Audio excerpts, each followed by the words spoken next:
le 13 septembre. 6e jour dans l'octave de la Nativité. Ils sont beaux vos premiers pas, ô filles du prince. Nos yeux ne se lassent point de contempler en vous cette merveille de l'union des harmonies les plus suaves et de la puissance d'une armée. Enfants bénis, croissez toujours en grâce. Que votre marche soit heureuse. Que votre royauté s'affermisse et s'affirme. Mais l'Église n'attend pas que vous soyez plus grande, pour chanter à votre honneur sa belle antienne.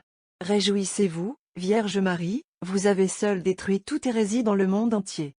L'hérésie, la négation de Satan opposée à l'affirmation de Dieu dans son Christ, c'est le grand combat, l'unique à vrai dire, où se résume l'histoire. Dieu n'ayant créé le monde que pour s'unir à lui par son Verbe devenu chair, l'ennemi de Dieu et du monde, pour briser le nœud de ce mystère d'amour, s'en prend tour à tour à la divinité et à l'humanité du Christ médiateur. Mais c'est vainement que le prince du mensonge accumule ses ténèbres à rencontre. Il est homme, ce Jésus que comme chacun de nous une mère a mis au monde, il est Dieu, celui qui seul entre tous naquit d'une vierge. Signe de contradiction pour ceux qui se perdent, selon le mot du vieillard Siméon, l'homme-dieu a lui-même comme signe pour les yeux non prévenus la Vierge Mère. Le Seigneur vous donnera lui-même un signe, disait le prophète, voici qu'une vierge concevra, et elle enfantera un fils qui sera appelé Emmanuel, Dieu avec nous. Dans la seconde des célèbres conférences qui eurent lieu, l'an 277 de notre ère, entre le saint évêque Archélaüs et le père du manichéisme, celui signant que le Christ fut né de Marie. S'il en est ainsi, répondait Archélaüs, s'il n'est pas né, sans aucun doute il n'a pas non plus souffert, car souffrir est impossible à qui n'est pas né. Que s'il n'a pas souffert, on ne doit plus parler de la croix.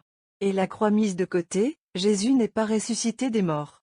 Or, si Jésus n'est pas ressuscité, personne autre ne ressuscitera davantage. La résurrection supprimée, le jugement l'est aussi. Alors, il est bien inutile d'observer les commandements de Dieu, mangeons et buvons, car demain nous mourrons. Voilà pourtant les corollaires de ton dire. Confesse au contraire que le Seigneur est né de Marie. Alors, de là se déduisait la passion, et la résurrection, et le jugement, alors toute l'écriture est sauve. Non. Ce n'est point là une question vaine.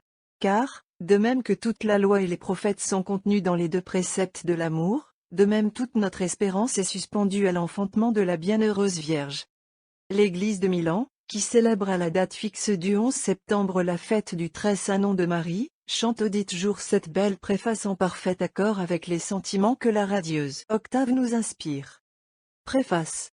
Il est vraiment digne de vous rendre grâce, Dieu éternel qui avez voulu que la bienheureuse Vierge Marie fût mère de votre Fils unique.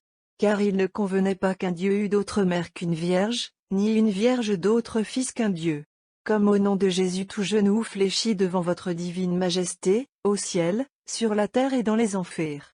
De même, quand est prononcé le nom de Marie, les cieux s'inclinent, la terre se prosterne, l'enfer tremble, confessant votre adorable toute-puissance en la Vierge Mère. C'est pourquoi donc, avec les anges. La préface du jour même de la Nativité au riz ambrosien est la suivante. Préface. Il est vraiment digne de vous rendre grâce, Dieu éternel.